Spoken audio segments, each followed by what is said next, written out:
ரதியக்கா அடுப்படியில் இன்றைக்கி அக்கா ஸ்டைலில் எக்கு புரிஜி நைட்டு தோசைக்கு பண்ணுறேன் அக்கா. என்ன பண்ணுறேன் பாருங்கள். ஒரு குழிக்கரண்டி ஆயில் விட்டுருக்குறேன். என்ன ஆயில்னாலும் விட்டுக்கோங்க. ஒரு அரை ஸ்பூன் சோம்பு போட்டோன்னே பெரிய வெங்காயம் மீடியம் சைஸில் 2, கொஞ்சம் கறிவேப்பிலை, கொஞ்சம் பச்சை மிளகா, கொஞ்சமாக பூண்டு, ஒரு 4 பல் பூண்டு.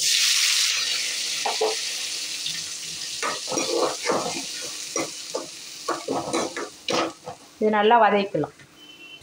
இப்போது இதுக்கு எவ்வளோ தேவையோ அந்த சால்ட்டை போட்டுருவோம். அப்போ தான் வெங்காயம் நல்லா வதங்கும். எவ்வளோ சால்ட்னா ஒரு அரை ஸ்பூன், சின்ன ஸ்பூனுக்கு அரை ஸ்பூன் சால்ட். இது நல்லா வதங்கட்டும்.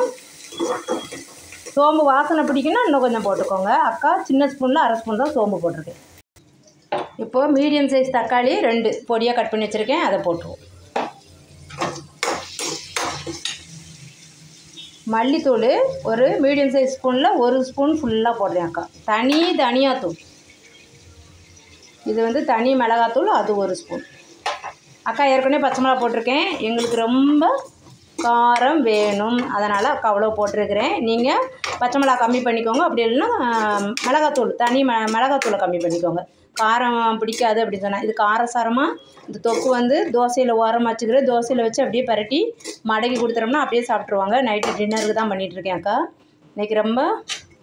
இன்றைக்கி இதுதான் ரொம்ப சிம்பிளாக தான் இருக்கும், ஆனால் ரொம்ப டேஸ்டியாக இருக்கும். நம்ம முட்டை பிரியர்களுக்கெல்லாம் ரொம்ப ரொம்ப ரொம்ப பிடிக்கும். எனக்கு ரொம்ப பிடிக்கும். எங்கள் வீட்டில் எல்லாருக்கும் ரொம்ப பிடிக்கும். இது அப்படியே நல்லா கொஞ்சம் வதக்கி கொடுப்போம்.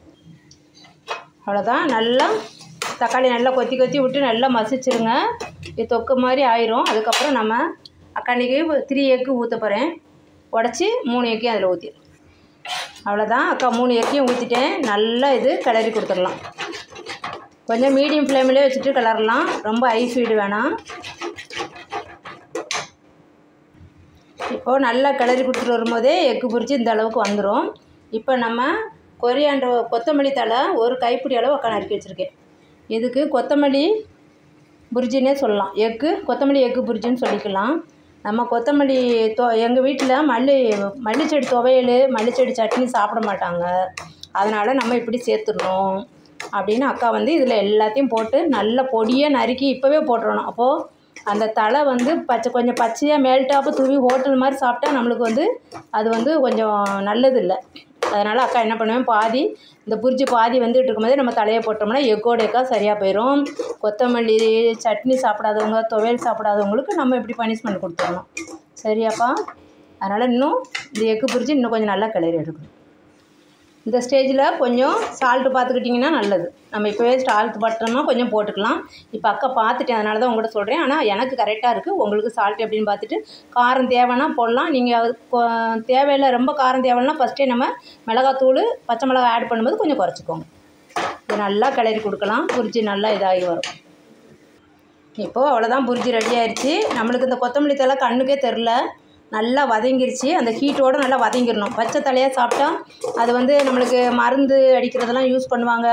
நல்லா நம்ம மஞ்சள் தண்ணியில் போட்டு வாஷ் பண்ணணும் இந்த கொத்தமல்லி தலையை. அதுக்கு பதிலாக நம்ம இப்படி கொஞ்சம் நல்லா அலசிட்டு பொடியாக நறுக்கி நம்ம வேக விட்டுறணும். புரிச்சு வெந்துக்கிட்டு இருக்கும்போது இந்த தலையை போட்டுறணும். போட்டால் நம்மளுக்கு எந்த சைடு எஃபெக்ட்டும் இருக்காது. எதுக்கும் பயப்பட வேண்டியதும் இல்லை. இந்த கொத்தமல்லி தழை இந்த மாதிரி கறிவேப்பிலாம் நம்ம நல்லா அலசிடணும்ப்பா, அதுதான் மெயின். இப்போ அவ்வளோதான், புரிஜி ரெடி ஆயிடுச்சு. இதை செஞ்சு பாருங்கள். பார்த்துட்டு இது தோசைக்கு உள்ளே வச்சு நம்ம நல்லா மடக்கி குழந்தைங்களுக்கு கொடுத்துருங்க. ரொம்ப ரொம்ப நான்வெஜ் பிடிக்கிற குழந்தைங்களுக்குலாம் இந்த எக்கு புரிஜி ரொம்ப ரொம்ப ரொம்ப பிடிக்கும். இட்லிக்கு ஓரமாக வச்சுட்டு அந்த இட்லி பிச்சு இதில் தொட்டு சாப்பிட்டிங்கன்னா ரொம்ப ரொம்ப சூப்பராக இருக்கும்.